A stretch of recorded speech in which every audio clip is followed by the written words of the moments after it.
I had the best conversation with Rich Brooks on the Agents of Change podcast, and it was so good. I wanted to share it with you today. Here we go.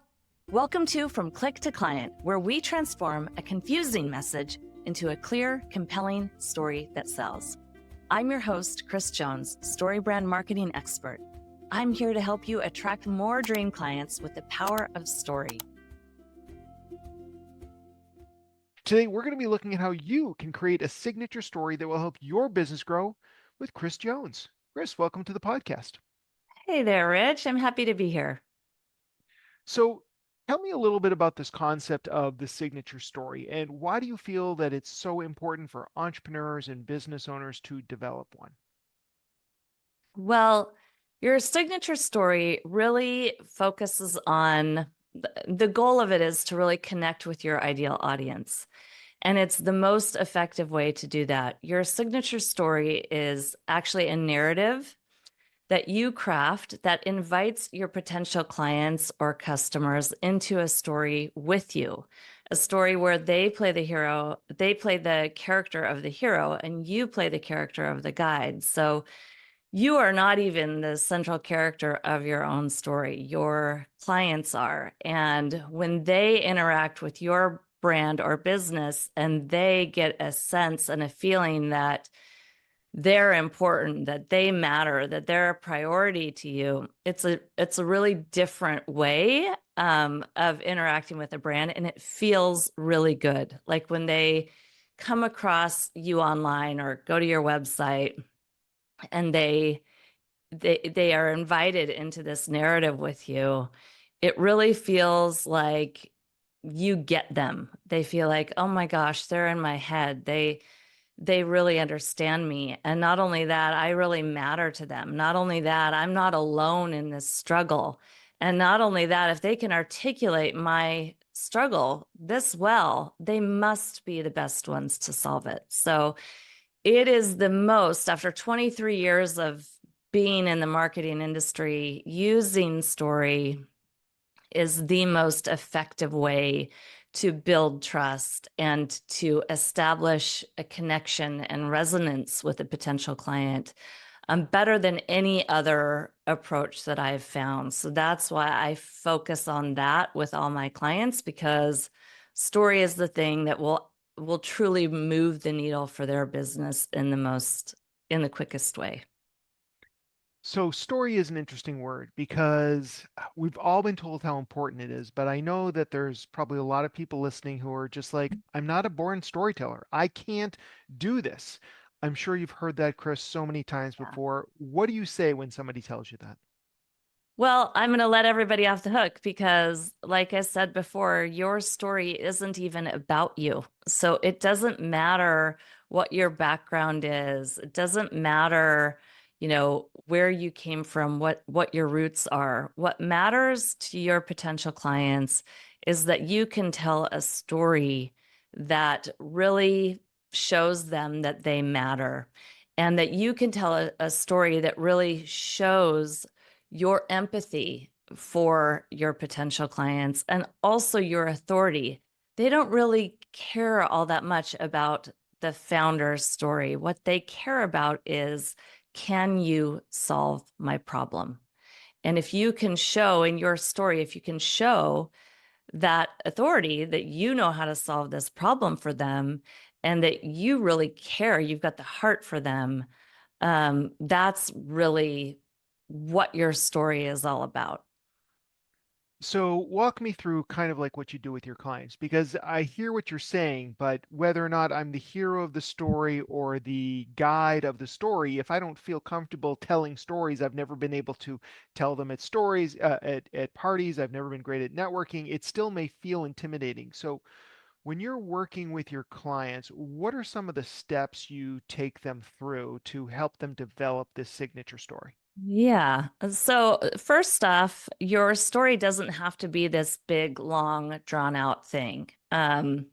Really, I think of story as ingredients. There's components to every story.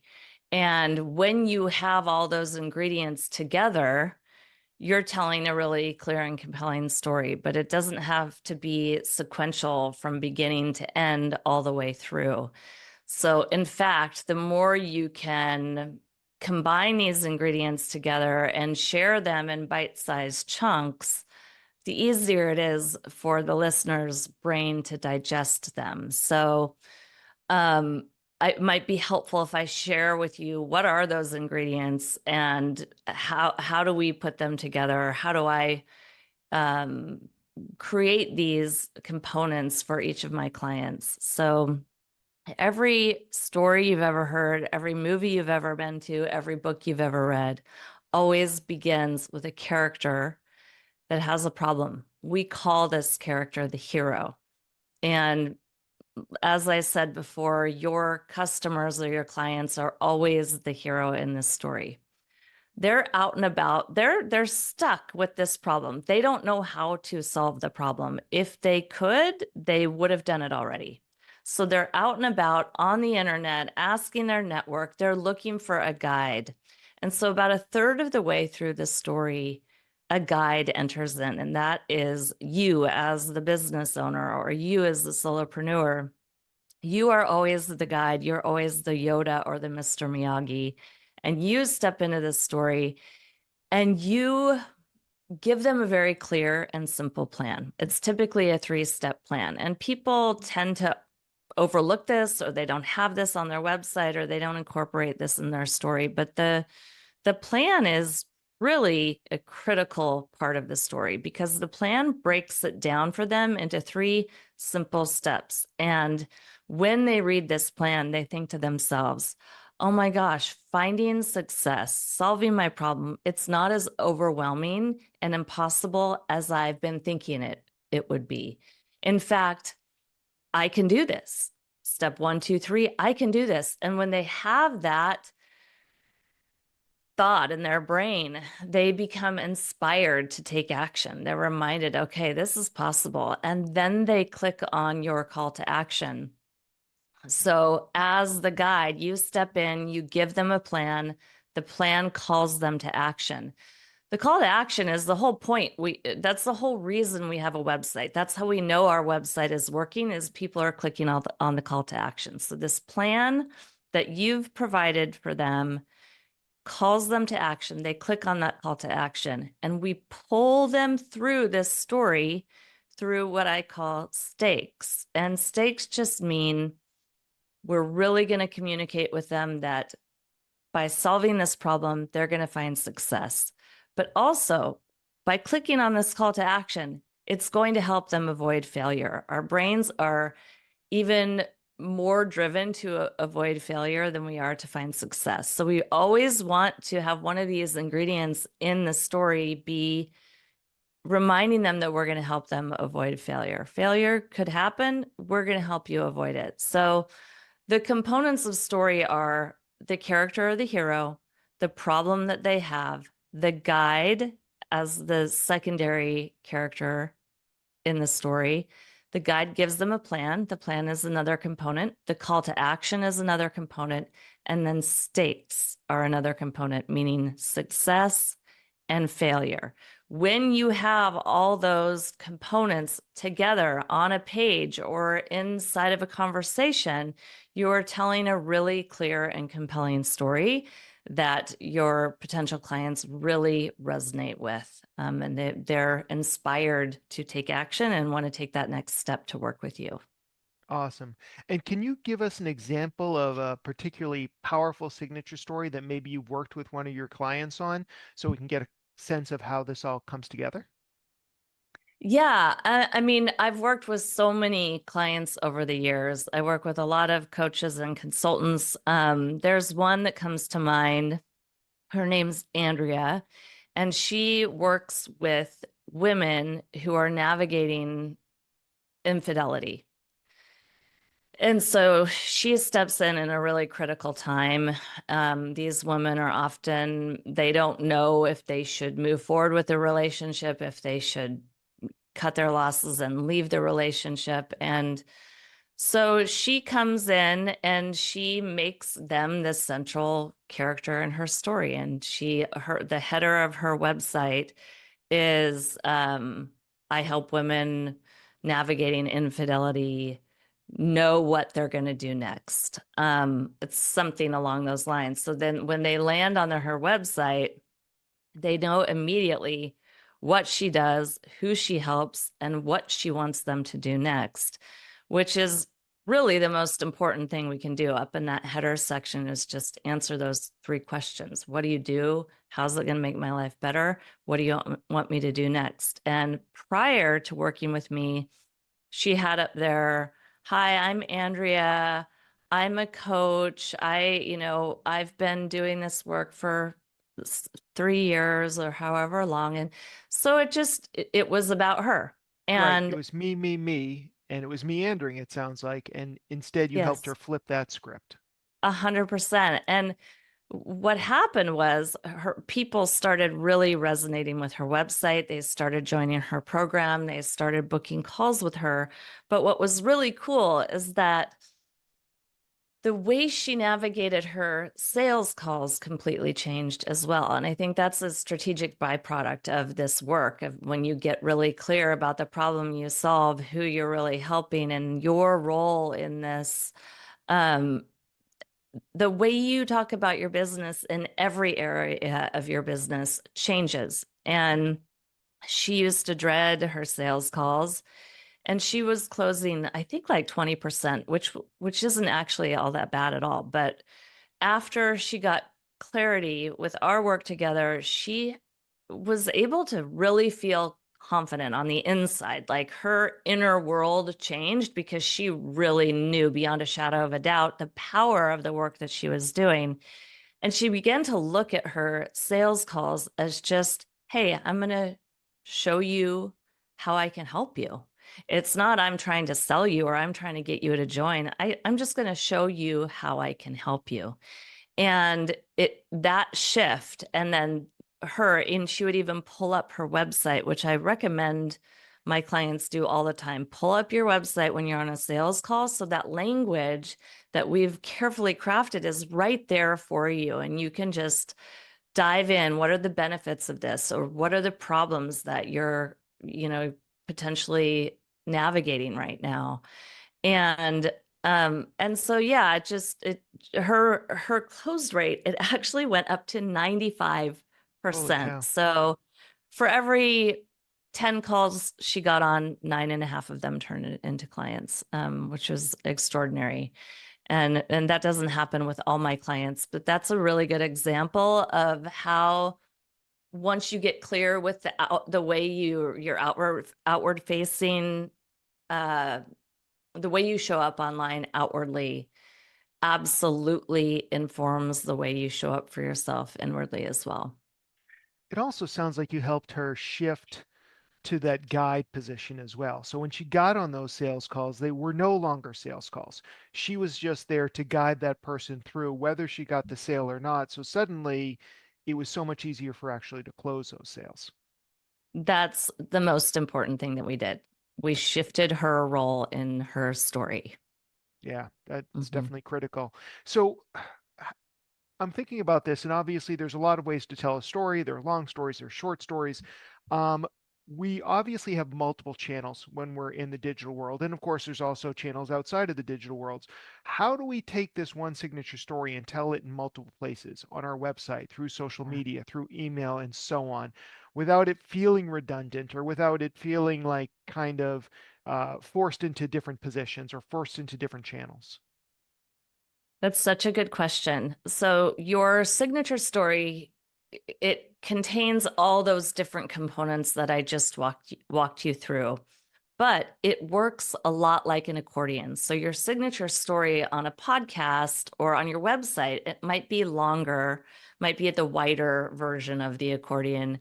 And then also what I do for my clients is I write a video script using their signature story. That's going to be more in the middle range length. And then we've got your one-liner or your Instagram profiles, which have to be like more the condensed version of the story. So your story really expands and contracts depending on where it's living.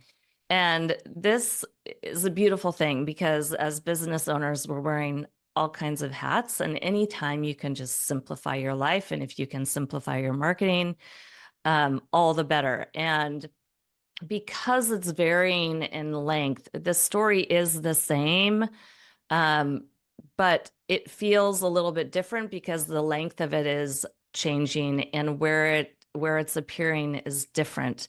So the beautiful thing is I call it like the lazy man's marketing approach, because you don't have to keep reinventing the wheel over and over and over again. And yes, people think, okay, is this redundant, or are people going to be like, why you keep saying the same thing over and over again, dude? Like, enough already. But people need to hear things like 8 times before they can actually commit it to memory. So it really does pay. Like, it's less effort for sure. It's more consistent and cohesive across all your platforms. And then what happens is, like, as a business, one of our biggest challenges is being memorable, becoming memorable. And this approach allows people to really begin to remember you. And so when they have the problem, or when the problem comes up in their life that you solve, you are the first person that they think of. Same thing if somebody in their network is looking for somebody that solves the problem you solve, you come to mind first because you've been beating the same damn drum over and over and over again until it's really like absorbed in people's cellular memories. All right. Now, you mentioned these video scripts that you help your clients write or that you write for your clients, and that's a key part of the process. What elements do you prioritize for this shorter form storytelling to help increase conversions? Yeah, I mean there's really in the script, it's a little bit different than the core components that I walked you through, just slightly. We always begin that script with the aspirational identity. So who do your clients want to become? Or another way to ask this question is like, how would they want people to describe them as? So we enter in with that. I mean, we always start with empathy because as the guide, your job is to show up with empathy and authority. So we lead with empathy, and then we move into the aspirational identity, and then it really does just follow the format of story. So it's, the problem is this, and that can leave you feeling this way, and philosophical statement around what you believe is true, that there's a better way, essentially, that it shouldn't be so hard. And then you move into some authority. That's why I've spent the last year the last 20 years doing this work, and I've made it my mission to help so and so, like teachers like you or therapists like you, and then achieve that success, achieve that ultimate benefit that's at the end of the story. And then I always like to add in, because when people come to your website, one of the things they're asking is, how are you different from everybody else? I mean, most markets are just pretty saturated. And so in that script, I include a whole section about here's what makes my approach unique. And then I go through that too. So it's a little bit nuanced, but it still follows that same story flow. Okay. Now, you mentioned you work with a lot of coaches. How do you think that a signature story differs between somebody who might be working on their own, like a coach or a consultant, versus someone who's leading a company? So, if we're the owner of a company, like I am I telling my story or am I telling Flight New Media's story? You're telling your company's story. Okay. So whether it's you as the owner of the company or the company, I mean, people want to know there's a human behind this company. So if it were you, and I work with a lot of small businesses that have multiple employees or small teams, but I always like put my client or the founder or the owner as kind of the spokesman for the business. So I would put you at the forefront and you would be speaking in first person to the reader. Okay, that makes sense. That's helpful. Yeah. Now, I'm sure because, I've been in business for 27 years and I've met many entrepreneurs throughout my experience that some of them are going to want to be the hero no matter what. So, what do you do when you run into somebody who wants to make themselves the hero of the story? What is the shift that you need to convince them of so that they realize that they'll be so much more successful as the guide in this case and not as the hero? That is one of the best questions I've ever received. I love it. Um, Basically, it's really a matter of education. I kind of think of like part of my work is all about writing, and another, I think, equal part of my work is really about educating my clients and helping them really understand the why behind everything that I've written and the strategy of why it works. Because at the end of the day, as a business owner or a solopreneur, we just want our marketing to be effective. So whatever it takes to become effective, they're usually open and willing to. And even if, they're attached to being that hero character, what I find is super helpful. And honest to God, with all the people I've worked with, I've never had anyone push back because I share with them there's only room for one hero in every story. And so when you are the hero of your own story, you kick your potential clients out of that narrative with you. You literally kick them out. So they can't imagine themselves working with you. They don't feel a connection with you. But the thing that really drives the point home is that we don't want to be the hero because the hero is the weakest character in the story. We Hmm. don't know if that hero is going to find success or if they're going to fail. And that's why we go to a movie and we put our butts in that theater seat and we don't get up and leave until the very end of the movie. It's because we don't know if that hero is going to succeed or are they going to fail, and we are fully engaged until we find out. So that's why we don't want to be the hero of the story. We want to be the strongest character in the story. We want to be the Yoda. We want to be the Mr. Miyagi. We want to be Haymitch in Hunger Games, because that character knows what they're doing and they know how to guide that hero to success. And they don't need to even brag or boast. They just have to show up with empathy and understanding, a big heart in the experience to solve the problem. Awesome. Great stuff. I know that you've got a free gift for some of our listeners to help them learn and communicate their own value and write truly compelling copy in only 5 minutes. That's at reddoordesigns.com/free resources. That is going to be in the show notes. Kris, if people are interested in learning more or working with you, where can we send them?